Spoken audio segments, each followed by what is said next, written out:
How y'all doing? Welcome to the show. The show. How Billy sees it.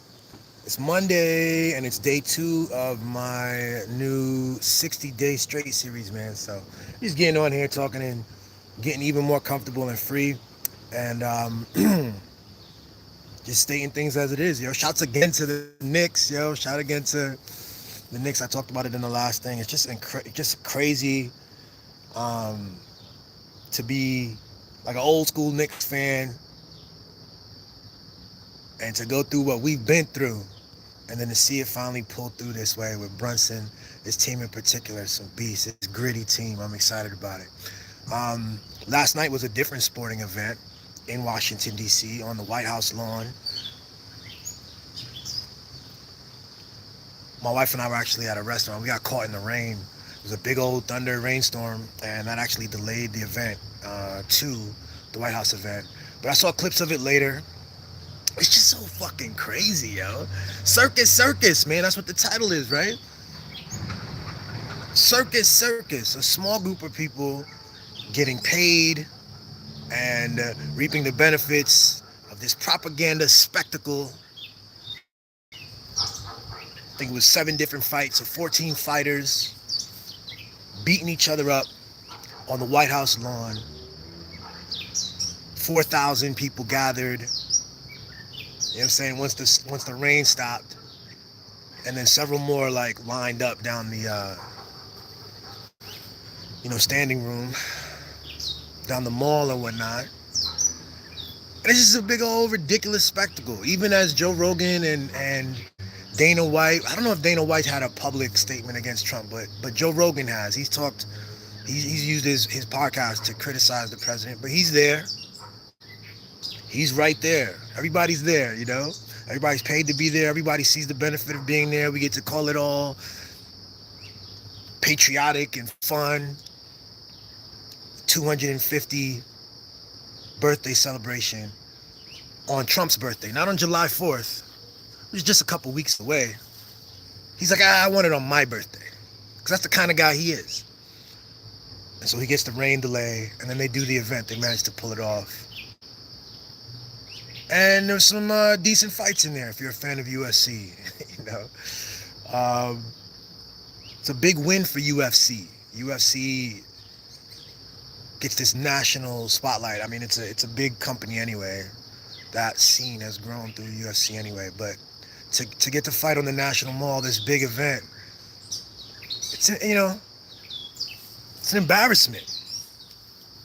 The whole structure that was built on the lawn, combine that with the ballroom and the destruction of the whole building. I'm a builder. This is what I do. I build. I'm building things. I coat things in gold. I'm a builder. That's what I do. And he's also I'm a spectacle guy. I make shit. I bring attention to myself. I'm a businessman.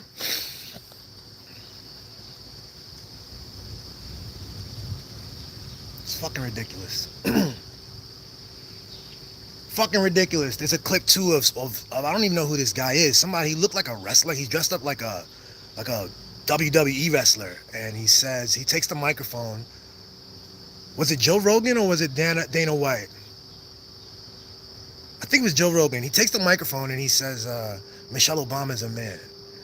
And he shouts that to the crowd, and the crowd erupts in laughter. There's no reason for that. It's completely ridiculous. And when he does it, the crowd erupts. Whoever it was that had the microphone, let's say it's Joe Rogan. Joe Rogan repeats the guy's name. Takes the mic from him and repeats his name. The crowd cheers. He tries to go one way, then he comes back the other way. Joe Rogan pats him on the back. And, there's no reputational hit for that. In fact, it's probably going to be a reputational win for this loser who I've never heard of before. Whatever corner of the internet he had, he'll now have some bigger clout. They will fucking give him credit for that. He will get more views and potentially more followers and more. They'll have him on Fox News next. You know what I'm saying? He'll be an anchor. This is just like my fucking show. Holy shit! I gotta check that video again. Listen, Box News. Check out Box News, okay? It's my animated cartoon series where I roast the entire corporate news media. Um, we're only 6 episodes in, but we're growing and we're writing and it's popping, okay? But totally insane. I mean, one of the goofy parts of the whole spectacle, Trump tries to make it, obviously it's on his birthday, so it's about him, it's about the country, he's the best president ever, blah, blah, blah. He's lying all the time, make America great again, the country's great, everything, the economy's great, Iran, there was no war with Iran, he didn't start anything, oh, Netanyahu's a good guy, all this upside down fuckery that we all have to deal with. But he likes to say that this event that happened yesterday was supposed to be some American coalescing, some unifying American event. And like this guy screams out, Michelle Obama's a man, to riotous applause. He was not denounced in that moment during the spectacle. And as I said, he'll probably... So even here, like, we talk about separation on this show, right? This so-called unifying American event, which we know it's not. It's a Trump birthday party fuckery. They have to take a shot at Michelle Obama, at a black woman, on stage with the main microphone. They have to separate. They have to reveal what it is.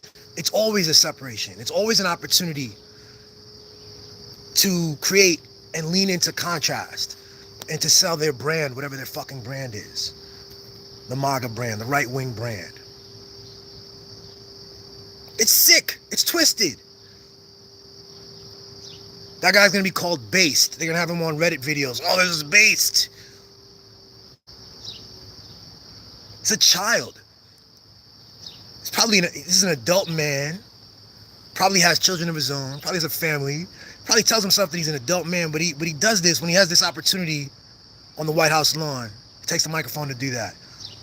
And everyone thinks it's a joke. Because that's what we live in. We live in a... You know, I thought, growing up, you think that you're looking at serious people. You think you're looking at...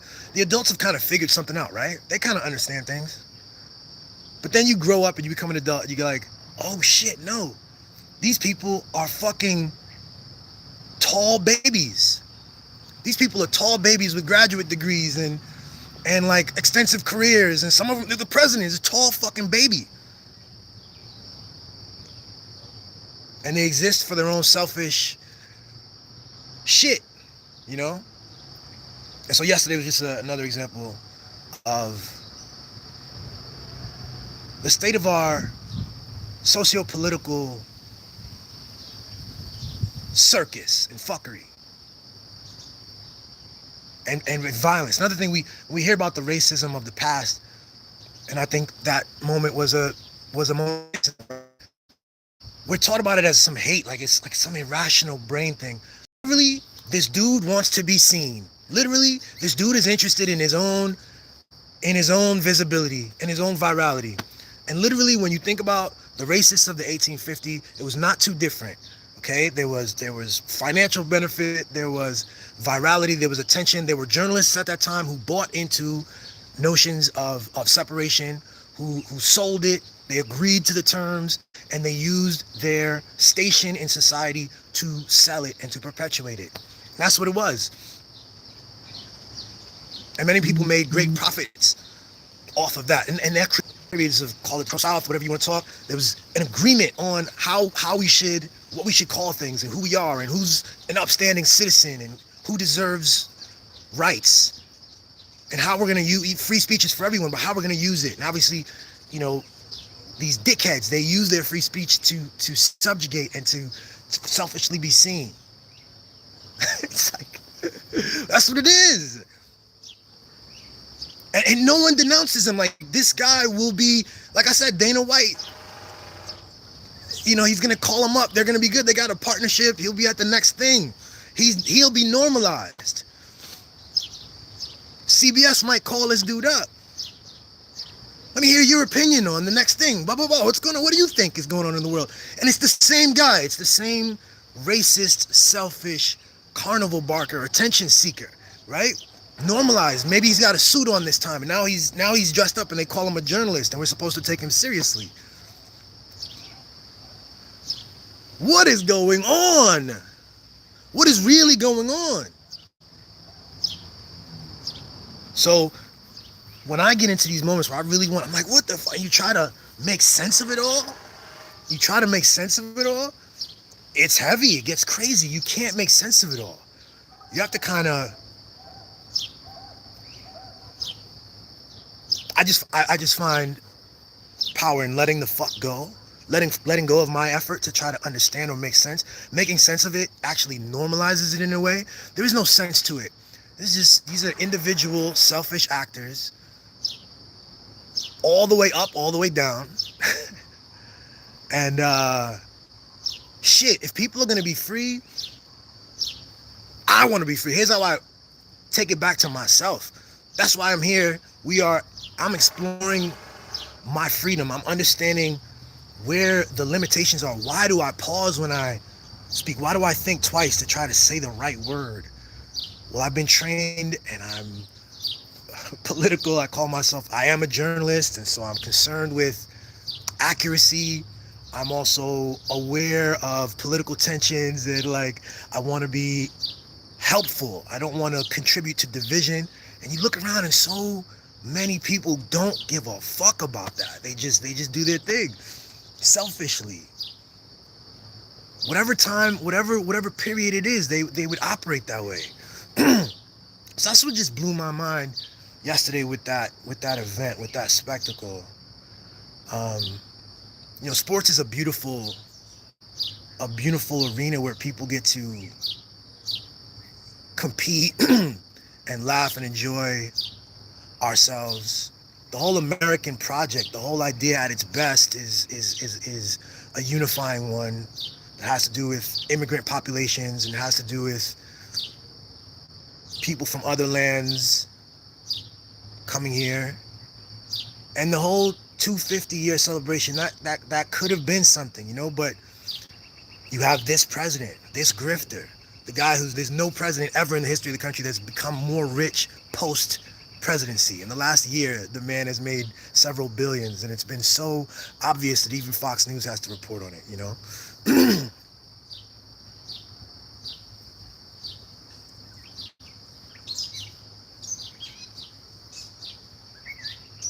That's where we at. And that's where we at. But it's all good. I think in response to all the fuckery, you have to get free.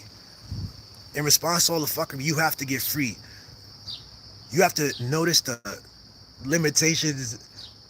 Notice so many of them are self-imposed, that we police ourselves. I'm gonna speak for myself. I'm deeply, even down to my best intentions of trying to be accurate, trying to be helpful,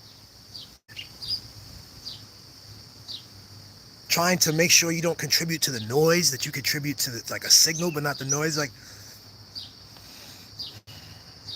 proud of that. That's who I am sort of intuitively. Trying to be profound, trying to be meaningful rather than verbose, rather than adding to the noise, like I say. That's good. That's where I am. That's my baseline. You know what I'm saying? For me, it's about being free. That's what we doing, all right? Episode 2 down. See you tomorrow. Peace. Subscribe. Yo, holla at me.